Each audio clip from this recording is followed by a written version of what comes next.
room. The air crackles with an electric, otherworldly tension.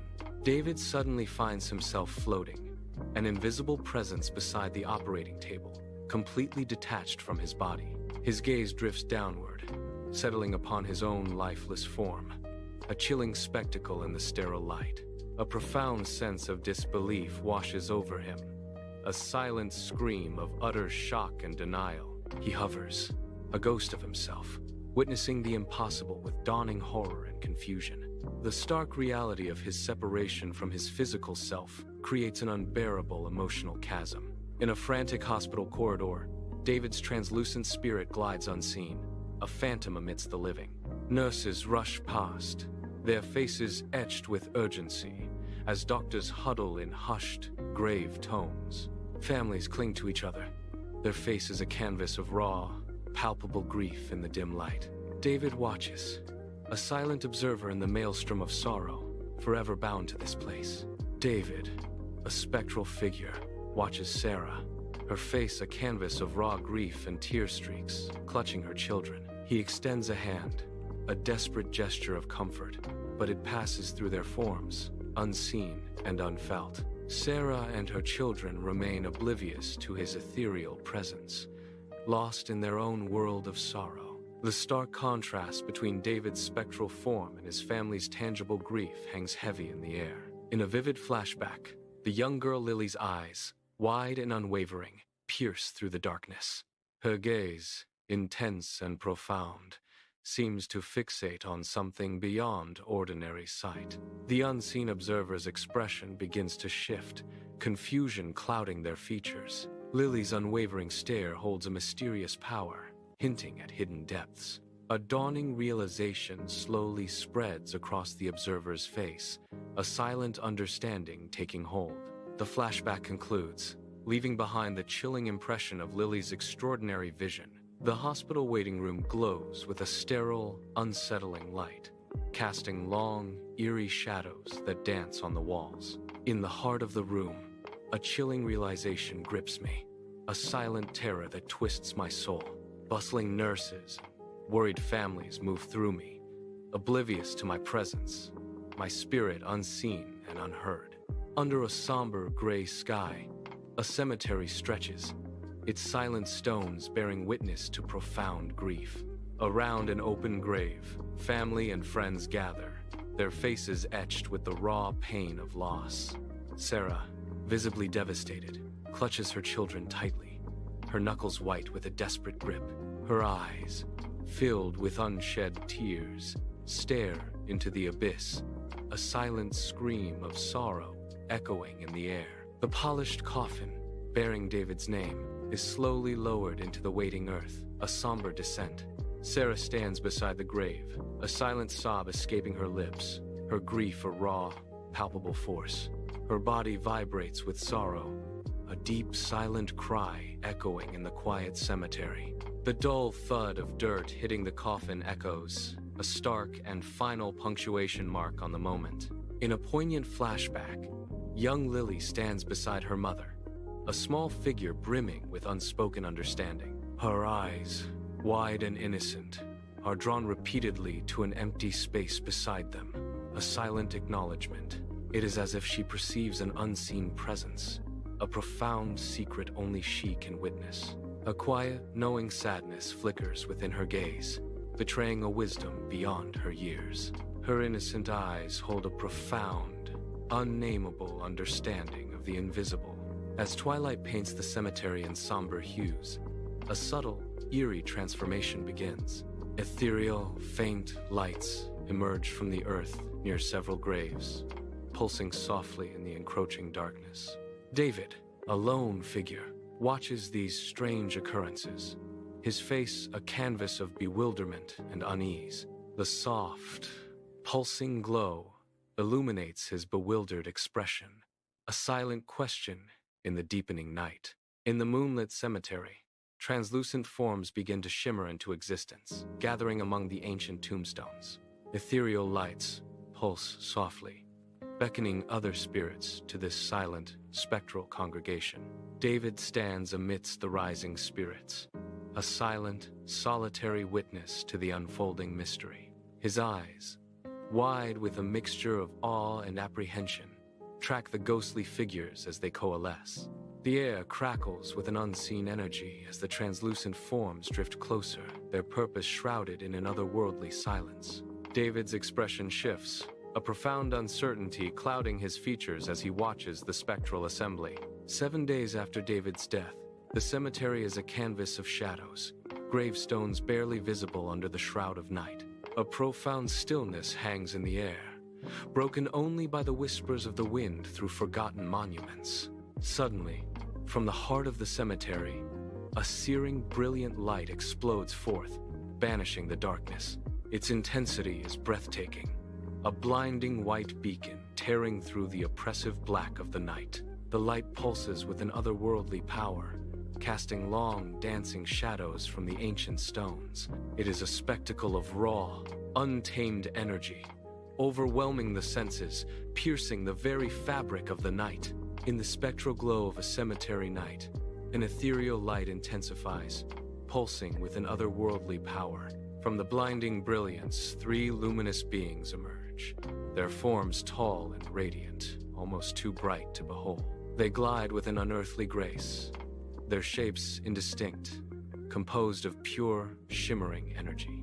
A sense of profound awe hangs in the air as these radiant entities move with purpose.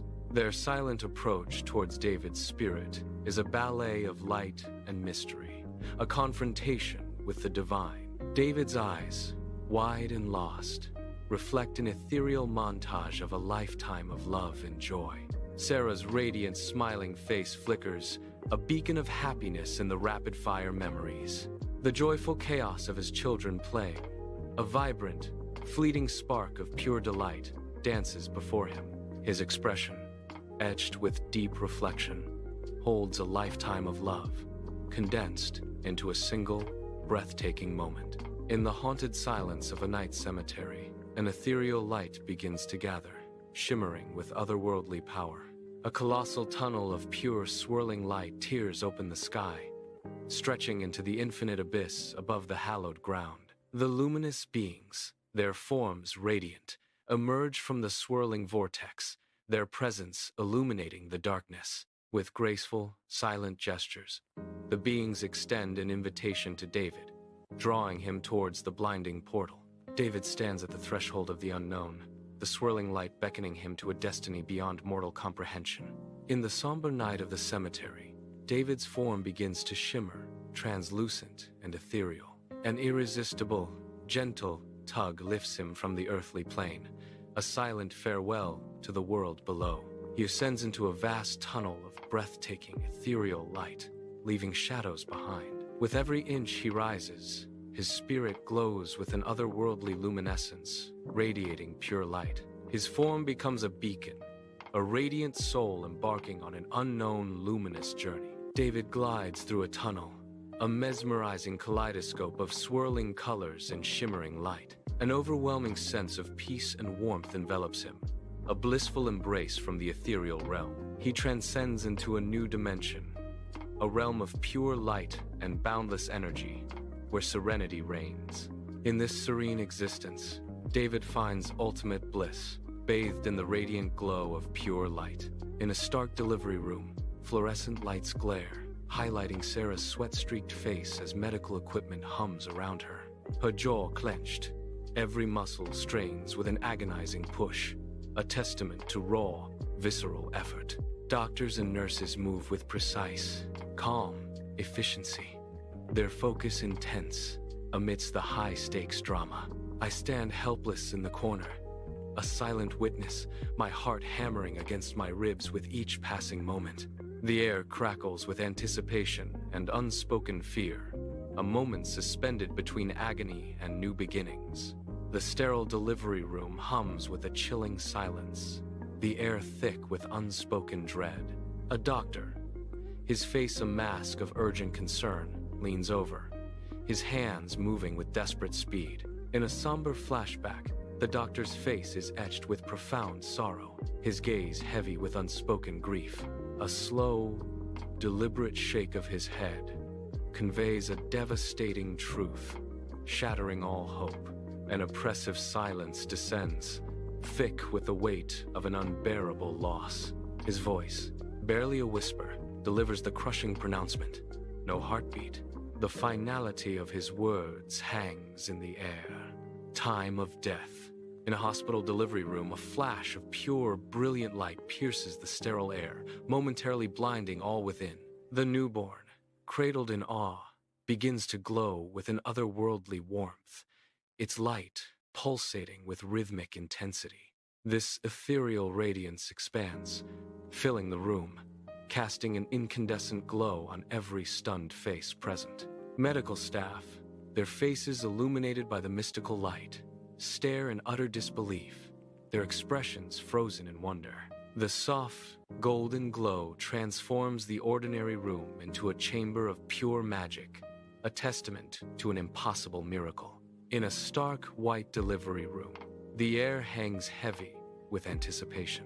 A newborn, tiny and vulnerable, draws its first gasping breath. A powerful, unexpected cry erupts, shattering the silence and filling the room.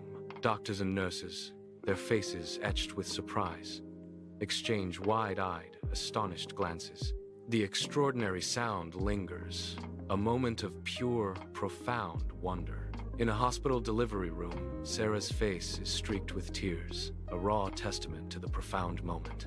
She cradles her newborn son, a tiny miracle now held securely in her arms. The ethereal glow that once surrounded him softly dissipates, leaving behind an aura of pure innocence. Sarah gazes at him, her eyes welling up with an overwhelming mix of love and relief. A single tender word escapes her lips, a whispered promise to the new life she holds. Simon.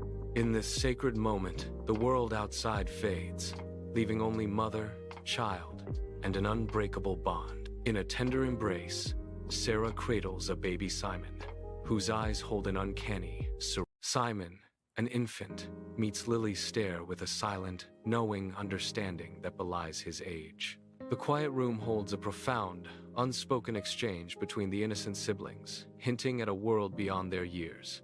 The lamp's light flickers, mirroring the abrupt shift in the room's atmosphere from dread to urgent concern. Adults exchange disbelieving glances, their conversation abruptly halted by the child's sudden appearance. Her eyes wide with a message. She corrects herself. I mean Simon, and he told me to tell you. Sarah kneels, her expression gentle yet firm, bringing herself to Lily's eye level. Tears stream down her face as she looks up at her mother, a silent plea in her eyes. David's father enters, his brow furrowed with deep concern, his gaze fixed on the distraught child. He moves towards Lily, a beacon of comfort in her storm of grief, his presence a silent promise of solace. Lily's voice, though choked with tears, rings with desperate conviction. I swear, Mommy, the baby is Daddy. David's father, a gentle giant, cradles Lily, his thumb tenderly wiping away her tears as she trembles. His eyes, brimming with a comforting warmth, gaze down at the little girl. Lily's small body, though securely held, continues to be racked with heart-wrenching sobs. David's father murmurs, Come, my baby, please, don't cry. You see, what your mother said is that the baby cannot talk. On, he reassures her. He is so tiny, but one day he will talk. You were playing with Simon? Lily, her voice choked with emotion, insists. Grandpa, I swear that everything is true. I'm not lying. David's father carries the sleeping Lily into her bedroom, her small form nestled securely in his arms. He gently lays her down, pulling the soft covers up to her chin with tender care. A soft kiss presses to her forehead, a silent promise of love and protection in the dim room. The main light clicks off, leaving a warm, comforting glow from a small lamp on the nightstand. He quietly exits, closing the door softly, leaving Lily to dream in the peaceful, lamplit room. David's father re-enters the living room, his presence casting a heavy silence over the family. Sarah, her brow furrowed with worry, breaks the silence, her voice trembling slightly. Dad, I'm really worried about Lily. She hasn't talked this way in a long time. Her eyes search his, How did she hear our conversation? She was in her room. I am sure of it. Sarah's father puts a comforting arm around her, his voice a soft, steady murmur of reassurance. His words, a gentle balm, offer solace after a day steeped in emotional turmoil. The family, though finding comfort, moves with a lingering weariness, their steps heavy with unspoken burdens. The faint glow from outside casts long shadows, mirroring the unsettling thoughts of the impending hospital visit. She tosses and turns, a prisoner of her own anxieties, sleep a distant, unattainable dream. Soft morning light streams into Eric's bedroom, illuminating dust motes dancing in the gentle air. Sarah leans over the bed, her face etched with tenderness, gazing at the deeply sleeping Eric. Her voice, soft and childlike, breaks the morning quiet. Hi, Mommy. I was dreaming of Daddy. Okay, baby. It's time to take a shower and go to school.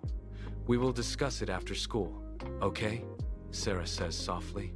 Esther sips her coffee, a warm smile gracing her lips as Sarah's mother offers, I'll go with you to the hospital, dear. Esther's offer echoes, I'd be happy to come along too, if you'd like. The hospital entrance pulses with activity, a whirlwind of faces and hurried footsteps. Sarah, Esther, and Sarah's mother navigate the throng, their faces a mask of resolve and barely contained worry. Sarah clutches baby Simon tightly to her chest, a silent vow of protection in her embrace. Amidst the chaos, their eyes scan, searching for a path through the overwhelming crowd. In the vibrant pediatric ward, the doctor, beaming with barely contained enthusiasm, greets the women. His smile is infectious, a beacon of hope in the sterile environment. The doctor's voice rings with excitement. Good morning, ladies. I will not hide from you that I was, and am, very excited about this. He pauses, his gaze sweeping over them, building the anticipation. In the sterile hospital examination room, the doctor offers refreshments, then exits, leaving the women alone in a tense quiet. The nurse enters, carrying a tray of sandwiches and drinks, her movements quick and subtly tense.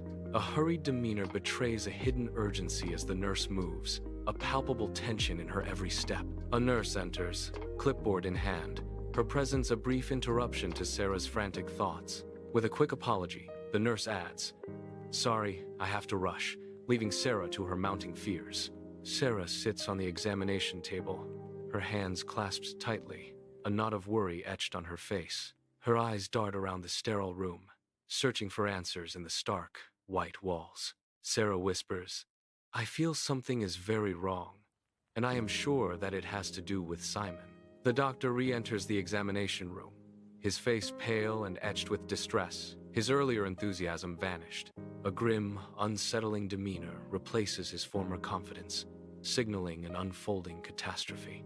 The doctor opens his mouth, then closes it, struggling to form words, the weight of his news crushing him. Sarah's voice, a whispered plea, breaks the agonizing silence.